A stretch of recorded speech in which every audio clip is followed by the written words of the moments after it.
बात है एक छोटे से गांव की जिसका नाम था गुलजार आबाद। यह गांव अपनी हरी भरी वादियों और झरनों के लिए मशहूर था। इस गांव के एक कोने में रहता था आसिफ, एक गरीब लकड़हारा।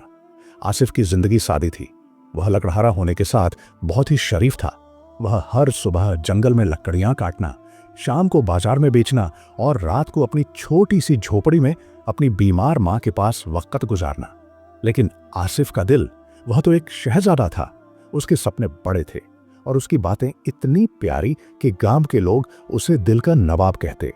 एक दिन जब आसिफ जंगल में लकड़ियां काट रहा था, वह लकड़ियां काटते काटते थक गया। वह बहुत थक चुका था और वह एक पेड़ के नीचे बैठ गया और कुछ सोचने लगा। वह सोच रहा था कि आखिर मैं कब तक ये लकड़ियां काट के बेचूंगा। वह इन्हीं सोचों में गुम था कि अचानक उसने एक अजीब सी आवाज सुनी, जैसे कोई रो रहा हो। पहले तो वह डर गया कि कहीं कोई भूत ना हो या कोई खूंखार जानवर हो। फिर उसने सोचा कि देखना तो चाहिए कि आखिर है क्या, शायद मेरी किस्मत का कोई इम्तिहान हो। वह आवाज के पीछे चला गया और चलते चलते एक झरने के पास पहुंचा। वहां एक शाही घोड़ा गाड़ी खड़ी थी और उसके पास एक लड़की बैठी थी जिसकी आंखों में आंसू और चेहरे पर उदासी थी। यह थी शहजादी नूर, बादशाह जफर की बेटी, जो अपने शाही ककिले से छुपकर यहां आई थी। आसिफ पहले तो सोचने लगा कि यह तो किसी बादशाह की बेटी है, लेकिन यहां क्या कर रही है। आसिफ डरते हुए उसके पास गया। आसिफ ने हिम्मत करके पूछा, बीबी जी, आप रो क्यों रही हैं? शहजादी ने कोई जवाब न दिया। आसिफ दिल में सोचने लगा कि उसे मेरी बातों से क्या फर्क पड़ेगा, शायद उसे मेरी अच्छी न लगी हो, इसलिए कोई जवाब न दिया।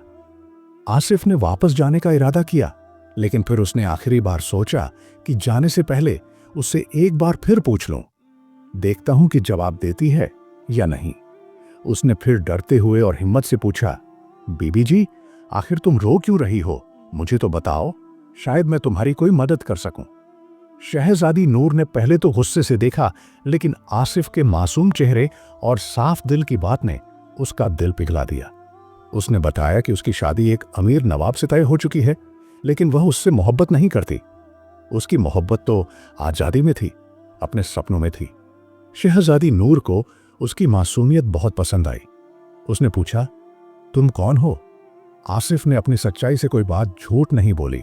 उसने बताया कि मैं एक गरीब लकड़हारा हूं जो रोज जंगल में लकड़ियां काट के शहर में बेचकर गुजारा करता हूं। आसिफ को क्या पता था कि शहजादी को गरीब और नेक दिल वाले बहुत पसंद हैं। इसी तरह उनकी पहली मुलाकात से ही दोस्ती हो जाती है। आसिफ और शहजादी नूर की यह पहली मुलाकात एक दोस्ती की शुरुआत थी।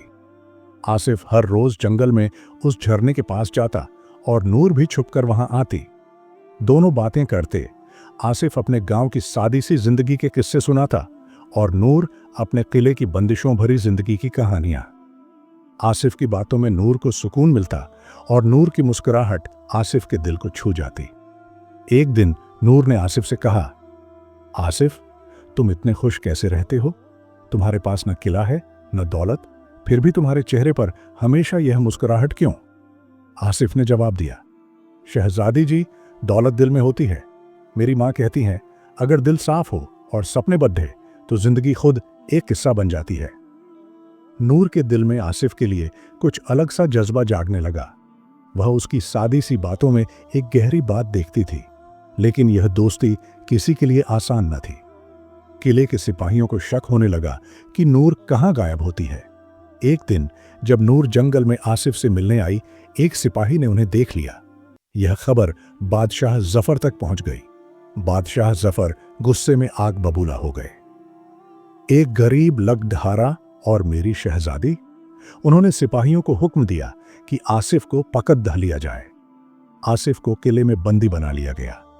नूर ने अपने वालिद से रो रोकर गुहार की, अब्बू, आसिफ बेकसूर है, वह मेरा दोस्त है, उसने कोई जुर्म नहीं किया।